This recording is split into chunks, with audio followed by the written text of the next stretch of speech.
राहुल प्रियंका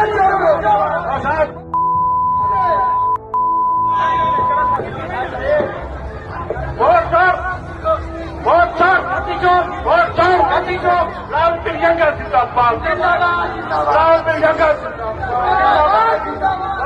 भाई जिंदाबाद, भाई जिंदाबाद, भाई जिंदाबाद, विधानसभा की जनता जिंदाबाद।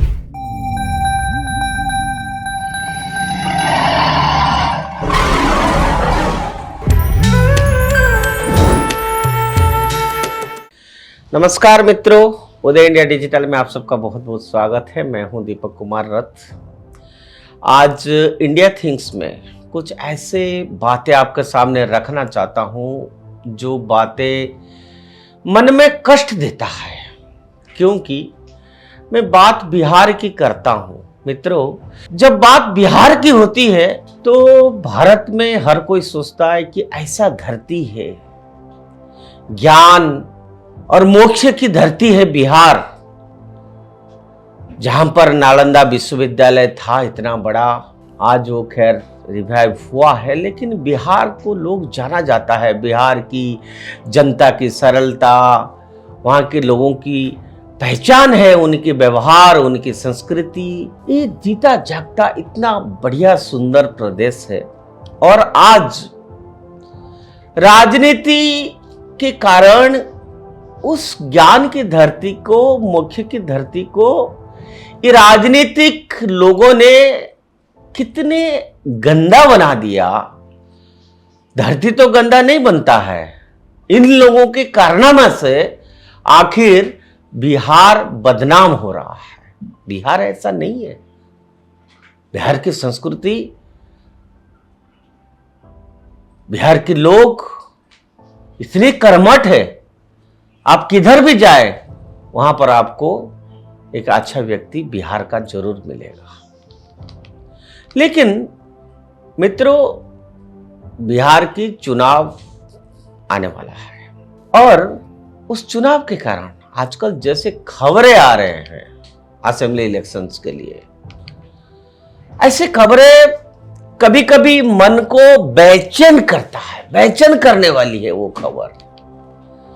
अब वो फिर वही मैं बात करूंगा राहुल गांधी जी की। मैं क्या करूं, अच्छा भी नहीं लगता है कि रोज रोज आखिर कितना कहें एक व्यक्ति के बारे में। राहुल गांधी और उनकी साथी लोगों ने जिस तरह से मर्यादाहीन होकर वहां रैलियां कर रहे हैं और वोट चोरी का झूठा नैरेटिव चला रहे हैं, उसकी अपराकाष्ठा हो गई है। मतलब नीचतम स्तर की राजनीति का मुजाहिरा बिहार की धरती से हो रहा है। तू तड़क की भाषा जिस तरह से राहुल गांधी प्रधानमंत्री नरेंद्र मोदी के लिए कर रहे हैं, वो उनकी हताशा को साफ दिखाता है। लेकिन अब मामला तू तड़क से भी आगे निकल गया है। जैसे चीज हो रही है उसे आपको शर्मसार होना ही होगा। अगर आप नहीं होते तो यह आप पर भी सवाल खड़ा करता है। राहुल गांधी, आप बिहार से है या नहीं है, इससे मतलब नहीं है। ये ना तो भारत की संस्कृति है, ना बिहार की ऐसा संस्कृति कभी थी भी। अरे भाई, छठी मैया की पवित्र धरती बिहार से आप मां का अपमान कर रहे हो। दरभंगा के चुनावी कार्यक्रम में आरजेडी और कांग्रेसियों के द्वारा प्रधानमंत्री जी को, उनकी स्वर्गीय माता जी को गाली दी गई है। यदि कुछ राजनीतिक लोग किसी स्थान पर मंच से सरेआम माइक से चिल्ला कर प्रधानमंत्री के मृत मां को गाली देते हैं, तो ये अंदाजा लगाना कठिन नहीं है कि चुनाव जीतने के बाद वे क्या क्या करेंगे, क्या क्या कर सकते हैं। ये जनता को समझना पड़ेगा। यह समझने में किसी को परेशानी नहीं होगी कि उन अभद्र लोगों को यह साहस कहां से मिला होगा कि वे मंच से देश के बड़े नेता को गाली दे ले। यकीनन उन्हें राहुल जैसे शक्ति मिली होगी जरूर।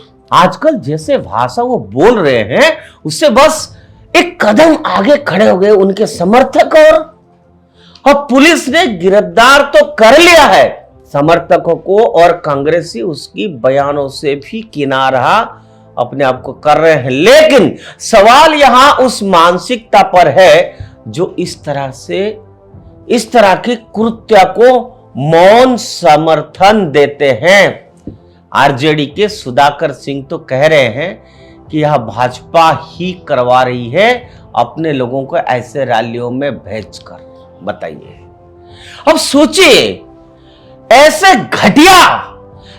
घटिया मानसिकता वाले लोग ऐसे घटिया कृत्य का समर्थन करना नहीं कहेंगे तो क्या कहेंगे आप? मैं समझ नहीं पाता हूं कि किसी को प्रधानमंत्री से इतना घृणा क्यों है भाई? वो भी एक इंसान है नरेंद्र मोदी। वे यूं तो नहीं आए हैं, कहीं से गिर नहीं पड़े हैं उस पद पर। संवैधानिक तरीके से प्रधानमंत्री नरेंद्र मोदी चुनकर आज प्रधानमंत्री बने हैं, किसी की दया से नहीं बने हैं, किसी से कहीं से गिर नहीं पड़े हैं। और जिस तरह आपको अधिकार है कि आप राहुल जी या तेजस्वी जी को वोट कर सकते हैं, वैसे ही शेष लोगों को भी अधिकार है कि वे मोदी जी को वोट करें। आप चुने हुए प्रधानमंत्री को गाली देते हैं, उनके समर्थन को अंधभक्त कहकर गाली देते हैं। यहां तो पत्रकार भी अंधभक्त कहते हैं, गोदी मीडिया कहते हैं। और उनके बाद आपका दावा है कि आप संविधान की रक्षा कर रहे हैं। आप दावा कर रहे हैं संविधान ले लेके घूम रहे, करे हम संविधान बचा रहे हैं। यही है संविधान बचाना लोकतंत्र में। मात्र 10 साल सत्ता के क्या बाहर हुए आपकी तो यह दशा हो गई है कि आप मंच से जो है गंदी गंदी गालियां दिलाने लगते हैं। यही है आपकी संविधान के प्रति प्रेम, इसको कहते हैं संविधान बचाना। यही है आपके लोकतांत्रिक व्यवहार। जरा जनता को भी समझना चाहिए, क्या इसी को संविधान बचाना कहेंगे? इस घटना का सबसे दुखद पक्ष यह है कि उस गालीबाज से उसकी पार्टी कोई प्रश्न तक नहीं करेगी, उसे डांटा भी नहीं जाएगा, बल्कि उसे शाबाशी दी जाएगी और संभवतः उसको पार्टी में प्रमोशन भी हो जाए। मात्र 75 वर्ष होते होते हमारा लोकतंत्र की यह दशा हो गई है। गाली गलौज से भर गई है लोकतंत्र में। आज तक तो ऐसा कभी नहीं हुआ। ये राहुल गांधी की अभद्रता वाली स्टाइल है जो उनके समर्थक अपना रहे हैं, बल्कि एक कदम बढ़े जा रहे हैं। एक कदम वो, एक कदम आगे तो 10 कदम आगे। मैं सोच रहा हूं दरभंगा में उस मंच से जब लगातार गाली जो दी जा रही थी तो किसी का भी ईगो नहीं हट हुआ होगा, किसी को भी यह अभद्रता नहीं चुभी। मंडन मिश्रा की धरा जो आदि शंकराचार्य जैसे उद्भट विद्वान के साथ शास्त्रार्थ करने की विशिष्टता बोध से गौरवान्वित होती रही है, उसके पास अब केवल गालियां ही बची है क्या? या फिर बाहरी घुसपैठियों से भरते जा रहे हैं उस क्षेत्र में मिथिला का मूल चरित्र कहीं खोता चलते जा तो नहीं रहा है?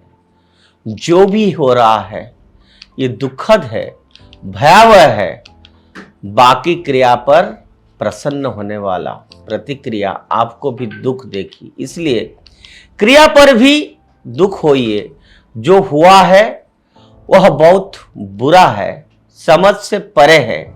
इसके परिणाम हमारा लोकतंत्र के लिए सुखद होने वाले नहीं है।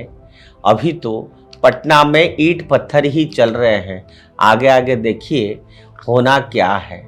मित्रों, आप सोचिए कि बिहार की राजनीति में जीतने के लिए अब कांग्रेस हो या राष्ट्रीय जनता दल हो, ये किस हद तक चले गए हैं। आखिर इन लोग कैसे छटपटा रहे हैं पावर के बिना। और अभी तो शुरुआत है, इसलिए हम चेतावनी दे रहे हैं, कम से कम अपना संस्कार, देश की संस्कार, व्यवहार और बिहार की जो एक संस्कार है, चाहे बाहर से जाए चाहे वहां का लोकल लीडर हो, उसको ना तोड़िए।